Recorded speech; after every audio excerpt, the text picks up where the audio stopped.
आजादी से पहले जिस ईस्ट इंडिया कंपनी ने भारत को बनाया था गुलाम, आज उसी कंपनी को एक भारतीय ने किया अपने नाम। जिस सोने की चिड़िया को अंग्रेजों ने उजाड़ा था, आज उसी कंपनी का मालिक एक भारतीय बन गया।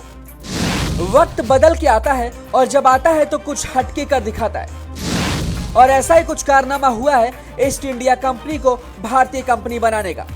जी, बीते कल के दिन भारत यानी हमारा राष्ट्र अपनी आजादी का 75वां साल पूर्ण करते हुए स्वतंत्रता दिवस मनाया, और इस दिन को हम भारतवासियों ने आजादी के अमृत महोत्सव के नाम से सेलिब्रेट किया। जहां हर घर पर तिरंगा लगा तो वहीं कई करोड़ लोगों ने सेल्फी लेकर देश की आजादी का जश्न मनाया, और इस आजादी को हमने इतना खास बना दिया है कि अब इतिहास के पन्नों में ये दर्ज हो गया है।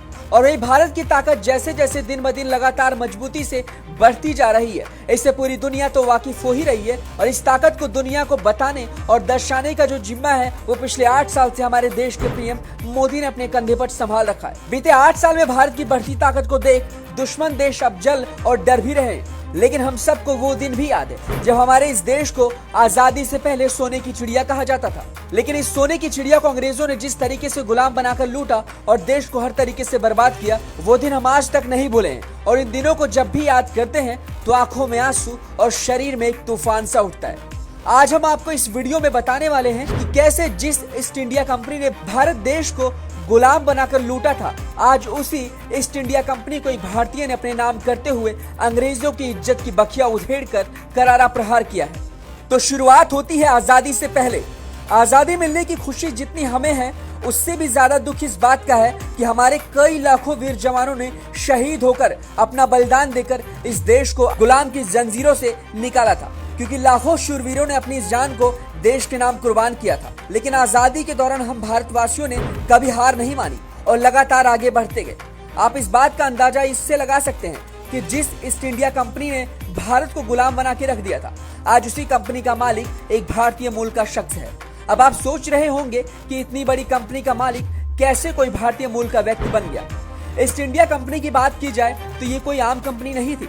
एक समय ऐसा भी था जब इसने भारत से खुद की पहचान और अभिमान तक को छीन लिया था, और देश के आन बान शान को वापस लाने का जिम्मा हम भारतीयों के कंधे पे आ गया था। भारत के लोगों ने तब एक प्रण लिया, धर्म, जात और समुदाय से ऊपर उठकर एकजुट हुए और फिर अंग्रेजी हुकूमत के खिलाफ बिगुल बजा दिया।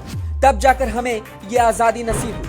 इसलिए हम जब भी अपनी आजादी को और चैन सुकून जीने वाले उस पल को याद करते हैं तो उन शहीदों की याद हमें आ जाती है, जिन्होंने अपनी जान न्यौछावर कर हमें आजादी दिलाई थी। और वहीं जब तक ये धरती रहेगी, इसका अस्तित्व भी बना रहेगा, क्योंकि हर साल देश में कई ऐसे दिन भी आते हैं जब हम वीर जवानों को याद कर उन्हें श्रद्धांजलि अर्पित करते हैं। वहीं आजादी मिलने के बाद अब तक हिंदुस्तान का सफर बड़ा ही दिलचस्प रहा है। इन 75 सालों में भारत ने पूरी दुनिया में अपनी एक अलग पहचान बनाई है। इतना ही नहीं, भारत देश का एक बड़ा आर्थिक ताकत बनकर भी उभरा है। 16वीं ईस्वी में हुई थी ईस्ट इंडिया कंपनी की स्थापना। ईस्ट इंडिया कंपनी को राज कंपनी के नाम से भी जाना जाता है। 17वीं सदी की शुरुआत में यानी 16वीं ईस्वी में 31 दिसंबर को इसकी स्थापना हुई थी। वहीं इस कंपनी को बनाने के पीछे एकमात्र उद्देश्य था ब्रिटिश साम्राज्यवाद को बढ़ावा देना। कहा जाता था कि ब्रिटिश राज में सूरज कभी अस्त नहीं होता था। सूरज की परिक्रमा पथ की परिधि से भी ब्रिटिश साम्राज्य को बड़ा बनाने में एक अहम योगदान ईस्ट इंडिया कंपनी का था। लेकिन वो कहावत भी है और कुदरत का नियम भी कि जब सूरज निकलता है तो ढलता भी जरूर है। इसी के चलते तकरीबन 16वीं ईस्वी के आसपास व्यापार के लिए भारत की जमीन पर ईस्ट इंडिया कंपनी ने अपना पहला कदम रखा था। फिर देखते ही देखते इस कंपनी ने पूरे देश पर शासन शुरू कर दिया और ब्रिटिश पूरी तरीके से हिंदुस्तानियों पर काबिज हो गए। एक तरीके से ये भी कह सकते हैं कि ईस्ट इंडिया कंपनी जो भारत की पहली कंपनी थी, इस कंपनी ने भारत को गुलाम की जंजीरों से भी जकड़ते हुए कई सालों तक कब्जा किया था। लेकिन वक्त ने करवट बदला और जिस कंपनी ने भारत को गुलाम बनाया था, आज उसी कंपनी का मालिक भारतीय मूल का है। इनका नाम है संजीव मेहता। संजीव ने इस कंपनी को खरीदने के बाद इसका नाम बदलकर ई-कॉमर्स कर दिया है। अब ये कंपनी कॉफी, चाय और चॉकलेट की ऑनलाइन बिक्री करती है। तो इस कहानी से आप समझ सकते हैं कि जिस ब्रिटिश साम्राज्य को ईस्ट इंडिया कंपनी पर बड़ा नाज था, आज उसका मालिक एक भारतीय मूल का है। और ये बात अंग्रेज अब तक पचा नहीं पाए होंगे। आपको ये स्टोरी कैसी लगी, हमें कमेंट बॉक्स में जरूर बताएं।